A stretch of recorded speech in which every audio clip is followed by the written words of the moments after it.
Friends welcome back to channel. ഇന്ന് നമ്മൾ കാണാൻ പോകുന്നത് ദി ബാങ്കോക്ക് ബോയുടെ മൂന്നാമത്തെ എപ്പിസോഡാണ്. ഈ എപ്പിസോഡ് സ്റ്റാർട്ടിങ്ങിൽ തന്നെ കാണിക്കുന്നത് ഈ പെയിമാണെങ്കിൽ ടാനാണെങ്കിൽ നടത്തിക്കൊണ്ട് പോകുന്ന ആ ഒരു ബോക്സിംഗ് ക്യാമ്പിലേക്ക് വരുന്നതാണ്.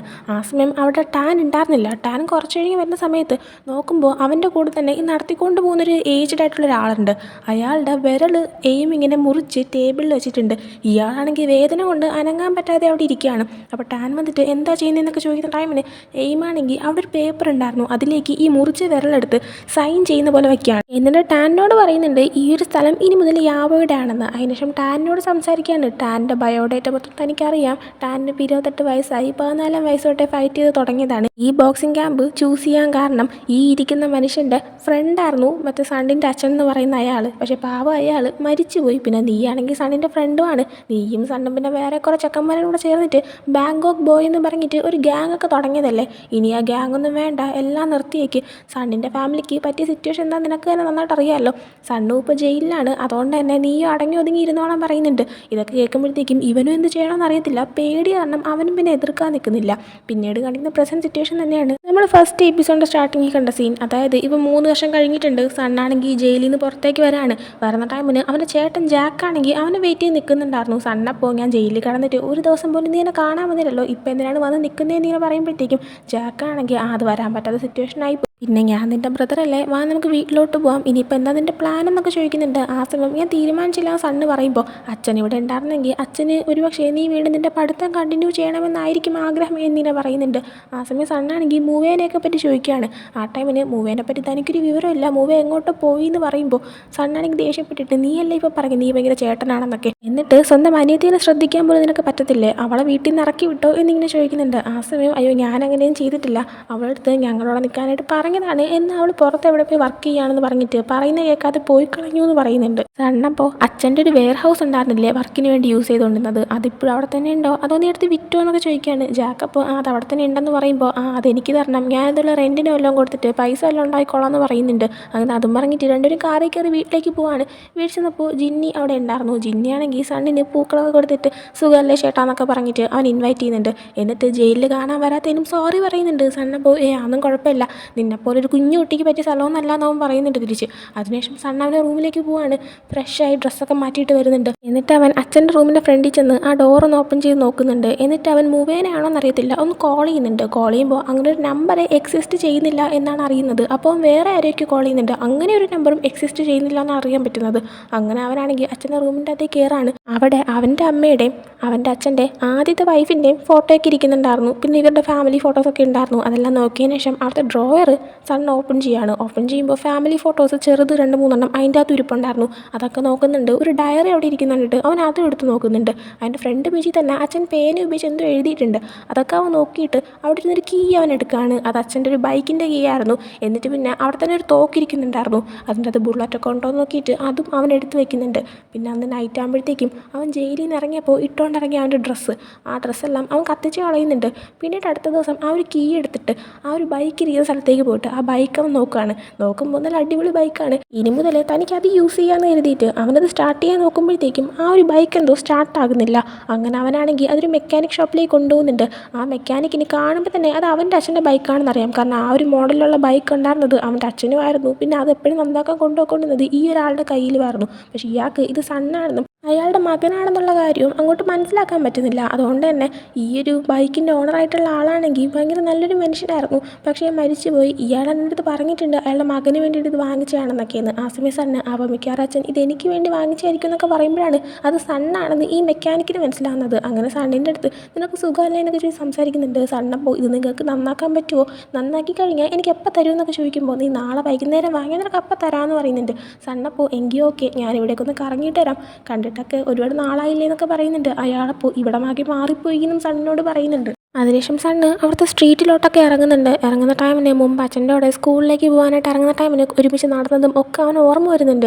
അങ്ങനെ നടന്നു പോകുന്ന ടൈമിന് ഒരു കള്ളനാണെങ്കിൽ ഏതൊരു സ്ത്രീയുടെ ബാഗും കൊണ്ട് ഓടുന്ന ഇവൻ കാണുന്നുണ്ട്. ഉടനെ തന്നെ അയാളെ ഇവൻ പിടിക്കുന്നുണ്ട്. എന്നിട്ട് ആ ഒരു ബാഗ് തിരിച്ച് വാങ്ങിച്ചിട്ട് ആ ഒരു ലേഡിക്ക് കൊടുക്കുന്നുണ്ട്. എന്നിട്ട് അവൻ നടന്നു പോകുന്ന ടൈമിനാണ് എയിമും ജിഹൂനും പിന്നെ അവരുടെ ആൾക്കാരും അതുവഴി നടന്നു വരുന്നത്. എയിം തന്നെ കാണാതിരിക്കാനായിട്ട് അവൻ്റെ ഹൂഡീസൊക്കെ ഇങ്ങനെ വലിച്ച് മുഖം കവറാവുന്ന രീതിയിൽ ഇടുന്നുണ്ട്. എന്നിട്ട് അങ്ങ് സൈഡിൽ കൂടെ നടന്നു പോവാണ്. എയിമിന് തനിക്ക് പരിചയം ദൂരെയുള്ള ആരോ കണ്ട ഒരു ഫീല് വരുന്നുണ്ട്. എന്നാൽ അവനത് കാര്യമാക്കുന്നില്ല, അങ്ങ് നടന്നു പോവാണ്. അങ്ങനെ സണ്ണ് നേരെ ഒരു കോഫി ഷോപ്പിലേക്കാണ് കയറി പോകുന്നത്. അവൻ്റെ അച്ഛൻ മരിക്കുന്നതിന് മുമ്പത്തെ ദിവസം സണ്ണിനെ കൊണ്ട് സ്കൂളിലേക്ക് പോകുന്ന സമയത്ത് അവൻ്റെ അച്ഛൻ അവനെയും കൊണ്ട് കയറിയ ഒരു കോഫി ഷോപ്പാണിത്. അങ്ങോട്ടേക്ക് ചെന്നിട്ട് അന്ന് അവൻ്റെ അച്ഛൻ അവന് വാങ്ങിച്ചു കൊടുത്ത എക്സ്പ്രസ്സോ തനിക്ക് വേണമെന്ന് പറഞ്ഞ് ഓർഡർ ചെയ്യുന്നുണ്ട്. എന്നാൽ അതിൻ്റെ ഓണറാണെങ്കിൽ അയ്യോ ആ സംഭവം ഇവിടെ കിട്ടത്തില്ല, കുറച്ച് ഷോപ്പ് അങ്ങോട്ടേക്ക് പോയി കഴിഞ്ഞാൽ വേറൊരു കടയുണ്ട് അവിടെ അത് കിട്ടും, ഇവിടെ ഇപ്പോൾ ഈ കട ഞാൻ വാങ്ങിച്ചതിന് ശേഷം ഒത്തിരി മാറ്റങ്ങൾ വരുത്തിയിട്ടുണ്ട്, അതുകൊണ്ട് തന്നെ മെനുവിലും കുറേ ചേഞ്ചസ് വന്നിട്ടുണ്ട്, വേണമെങ്കിൽ വേറൊരു സംഭവം തരാമെന്ന് പറഞ്ഞിട്ട് വേറൊരു കാര്യം അവൻ ഉണ്ടാക്കി കൊടുക്കുന്നുണ്ട്. അങ്ങനെ അതൊക്കെ അവൻ കുടിച്ചിട്ടിരിക്കുമ്പോഴത്തേക്കും അവനോട് സംസാരിക്കുന്നുണ്ട്. ഇന്ന ആളുടെ മകനാണോ എന്നൊക്കെ ചോദിക്കുന്നുണ്ട്. എന്നാൽ സണ്ണ് ഇല്ല ഞാൻ ആ ആളുടെ മകനല്ല, ഈ ആളുടെ മകനാണെന്നൊക്കെ പറഞ്ഞിട്ട് അങ്ങോട്ട് ഇവിടെ പരിചയപ്പെടുത്തി കൊടുക്കുന്നുണ്ട്. അപ്പോൾ സണ്ണിൻ്റെ അച്ഛനെ ഇയാൾക്കും അറിയാമായിരുന്നു. സണ്ണിൻ്റെ അച്ഛൻ മരിച്ചു പോയാൽ അയാൾക്കും വിഷമം ഉണ്ടെന്ന് പറയാണ്. ആ സമയം സണ്ണാണെങ്കിൽ ഈ കോഫിക്ക് എത്രയെന്നൊക്കെ ചോദിക്കുന്നുണ്ട്. എന്നാൽ അയാൾ ഇല്ല പൈസയും തരണ്ടെന്ന് പറയുന്നുണ്ട്. എന്നാൽ സണ്ണ് പൈസ കൊടുത്തിട്ട് എനിക്കൊരു അത്യാവശ്യം ഉണ്ടെങ്കിൽ പോവുകയാണെന്ന് പറയാൻ നിൽക്കുകയാണ്. അയാളപ്പോൾ എന്തെങ്കിലും ഹെൽപ്പ് വേണമെങ്കിൽ എൻ്റെ അടുത്ത് ചോദിക്കുക, ചിലപ്പോൾ എനിക്ക് നിന്നെ ഹെൽപ്പ് ചെയ്യാൻ പറ്റുമെന്ന് പറയുന്നുണ്ട്. എന്നാൽ അവനാദ്യം വേണ്ടാന്ന് പറഞ്ഞ് പോകാനായി നിൽക്കുകയാണ്.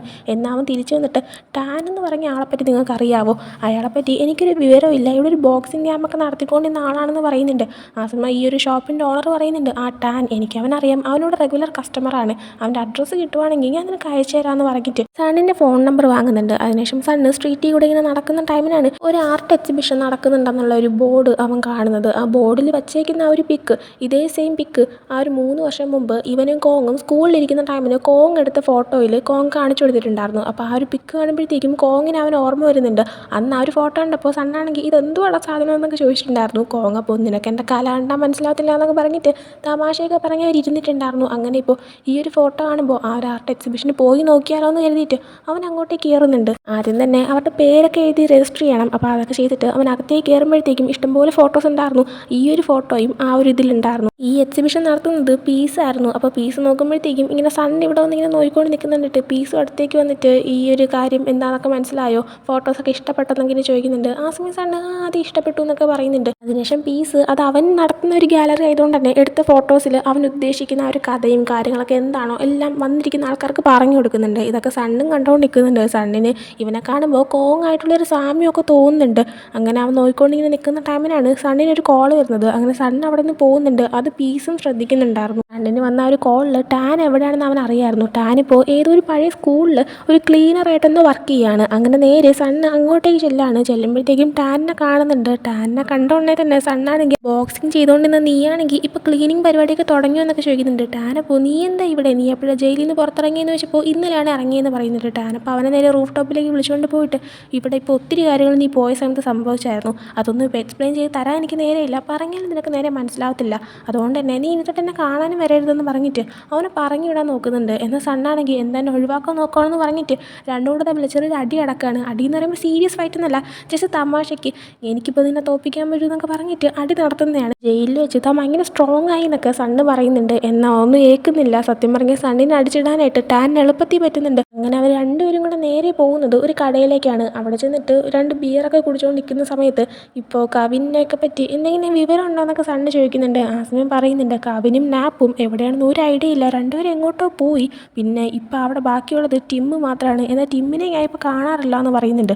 ആ സമയം മൂവേനെ പറ്റി ചോദിക്കുന്നുണ്ട്. ടാനപ്പോൾ പറയുന്നുണ്ട് അന്ന് മൂവേ അവസാനമായിട്ട് നിന്നെ ജയിലിൽ കാണാനായിട്ട് വന്നില്ലേ, അന്ന് അവളുടെ കൂടെ ഞാനും വന്നിട്ടുണ്ടായിരുന്നു, എന്നാൽ വിസിറ്ററായിട്ട് ഒരാളെ കയറ്റത്തുള്ളൂ, അതുകൊണ്ടാണ് അവൾ അകത്ത് കയറി വന്നതും ഞാൻ പുറത്ത് നിന്നതും. അന്ന് നിന്നെ കണ്ടിട്ട് അവൾ എൻ്റെ കൂടെ തിരിച്ചു വന്നായിരുന്നു, അന്നാണ് ഞാനും അവൾ അവസാനമായിട്ട് കണ്ടത്, അതിനുശേഷം അവളെപ്പറ്റിയും എനിക്ക് യാതൊരു വിവരവും ഇല്ലയെന്ന് പറയുന്നുണ്ട്. ആ സമയം കടയുടെ ഓണറായിട്ടുള്ള ലേഡി അങ്ങോട്ടേക്ക് വന്നിട്ട് ഞാൻ കട പൂട്ടാൻ പോവാണ്, നിങ്ങൾക്ക് ഇനി വേറെ എന്തെങ്കിലും വേണമെന്ന് ചോദിക്കുന്നുണ്ട്. സണ്ണപ്പോൾ ഇപ്പോഴും രാവിലെ തന്നെയല്ലേ, പിന്നെ എന്തിനാണ് ഇപ്പോഴേ കട പൂട്ടുന്നത് എന്നിങ്ങനെ ചോദിക്കുമ്പോഴത്തേക്കും അത് പിന്നെ ഇവിടെയുള്ള ആൾക്കാരൊന്നും ശരിയല്ല, എനിക്ക് റിസ്ക് എടുക്കാൻ വയ്യാന്ന് ലേഡി പറയുന്നുണ്ട്. ടാനപ്പോൾ ഞങ്ങൾക്ക് 2 ബോട്ടിൽ ബിയറും കൂടെ വേണമെന്ന് പറയുന്നുണ്ട്. ആ സമയം ലേഡി ഓക്കെ എന്ന് പറഞ്ഞ് എടുക്കാൻ പോകുന്നുണ്ട്.